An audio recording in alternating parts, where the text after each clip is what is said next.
Want to actually learn how to greatly mitigate your risk of developing nail allergies? I'm going to share with you my best high-level criteria. Now, I'm going to mentally prepare you because this is going to be a deep dive that I'm going to provide. If you actually want to learn how to do this and you're serious about this conversation, then stick with me because this is going to teach you so much more than what I could possibly provide in 5 seconds of typical social media. Let's start with number one. Be gentle with your skin and your nails. This is something that I think a lot of people end up doing, which is overdoing it.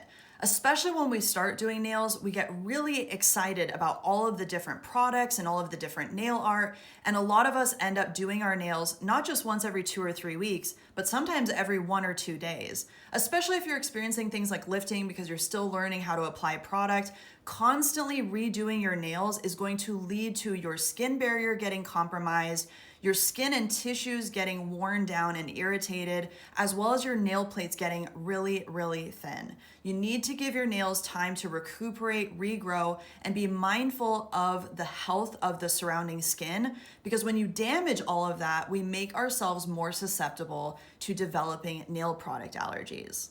Now, this one is going to be a little bit more difficult to nail down for you, but I'll explain. Avoiding generic cheap products is something that has really taken hold since COVID.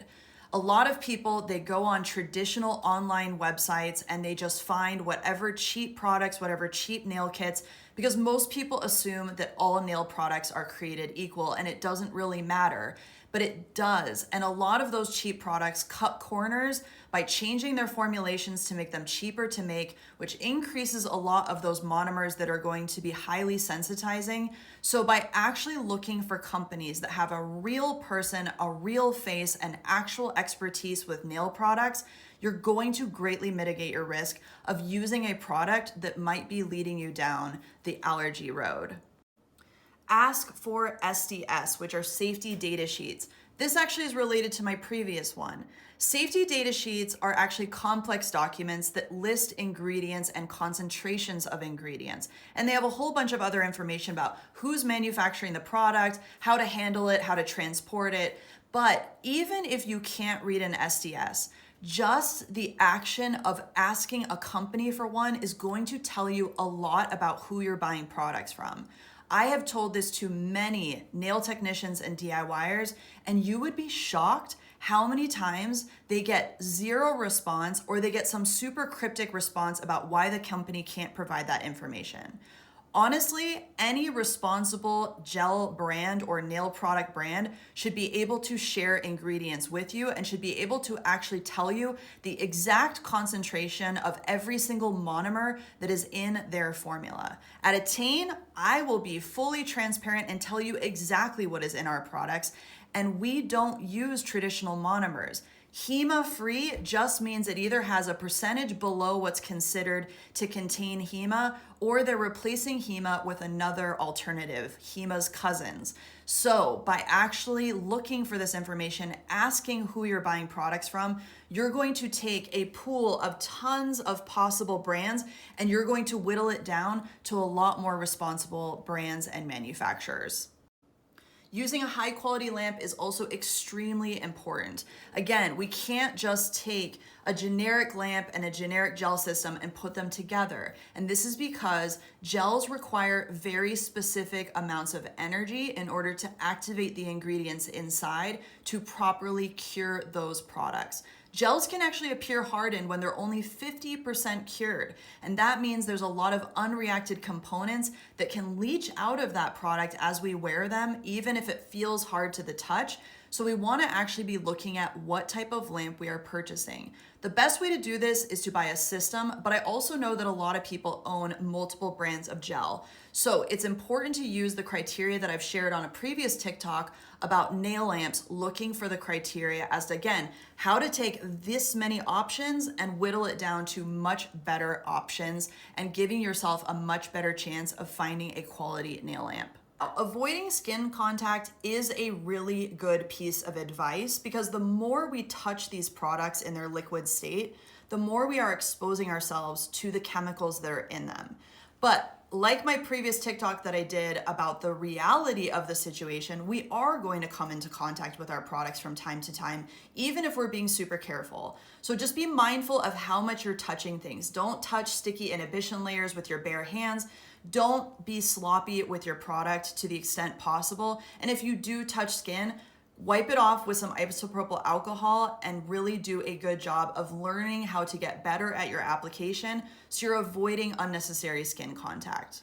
Less is more, especially when it comes to primers and bonders. Primers typically contain a lot of monomer in them. So if you're using a ton of monomer to try and get better adhesion with your products and it's flooding the cuticle area, it's getting all over the nail plate and all over the skin, especially if you've been overdoing it with your nails, this is also going to be a contributing factor. So less is more. All you need to do with primers is a little teeny tiny dot right in the area where you're wanting to create better adhesion. And also if you're using high quality products, and I will plug my own brand Attain, Attain's adhesion actually does not need any primers to bond to the natural nail. We've actually taken that into consideration with our formula. So if you're wanting to avoid primers, check out Attain Adhesion because I have put my heart and soul and 15 years of experience into our product line. 60-second cure times. This comes from an actual scientific study that looks at polymerization rates. When we look at 30 seconds or less of exposure time in a nail lamp versus 60 seconds per layer, we get much better polymerization rates at 60 seconds. So this is my new personal standard for any gel nail product that I use. I cure everything for 60 seconds per layer because even if I'm a little bit unsure about what the product is or where the lamp is coming from, it's going to give you that much more margin of error by curing for longer times. Applying product in controlled layers is actually going to help you big time when it comes to avoiding nail product allergies. And this is actually directly related to the other criteria I have down below about stay away from pre-designed press-ons that are fully covered in color or nail art, as well as those semi-cured gel nail strips. When we think about applying our product, we need to think about light penetration. Can light get through whatever I'm putting on the nail to cure the liquid gel that's underneath? So this is something that I actually think has contributed to a lot of nail product allergies, is when the whole pre-designed full coverage nail tip or press-on became very popular and people were applying them with gel glue or different types of products and not thinking about, hey, the light can't actually get through that tip to cure the gel that I've applied underneath. Combine that with all of the other stuff that I've talked about, especially overdoing your nails, this is how we start to get into trouble. So think about controlled layers, especially with pigmented gels, especially with colored builder gels that are very popular now when we're doing really beautiful blush pink nails with a huge dollop of product. We want to actually think about, is light able to get all the way inside of that product and cure it from the inside out? So using more controlled layers and building your nail up gradually is going to be a lot better for you, especially with the allergy conversation, than just applying a bunch of product and hoping it cures. The last one is walk before you run. This is something that happens to the best of us, especially when we get so excited about all the advanced equipment, all the techniques, all the nail art possibilities. We end up overdoing it. We end up hurting ourselves. We end up creating wounds that we don't allow to heal all the way. And that goes back to my be gentle with your skin and nails. If you're breaking down that skin barrier and you're creating wounds and thin nail plates, you're going to be that much more susceptible to absorbing chemicals that are in any nail product. Now, Attain is a new brand that I personally created after years of teaching and working with some of the best chemists in the professional nail industry, and Attain is everyone. I highly recommend following my YouTube channel because I'm going to be teaching beginner level classes to walk you through all the why behind every step of gel nail care and get you guys to be absolute masters. I've been teaching for years on YouTube as the Nail Hub, and I have hundreds of thousands of subscribers. But I want to actually start to break things down for people that are doing their own nails at home because I know you guys need more education. And if you're looking for a gel nail company that's made in the USA, actually cares about its customers, and puts all the expert experience into its product line, check out Attain at attaincosmetics.com.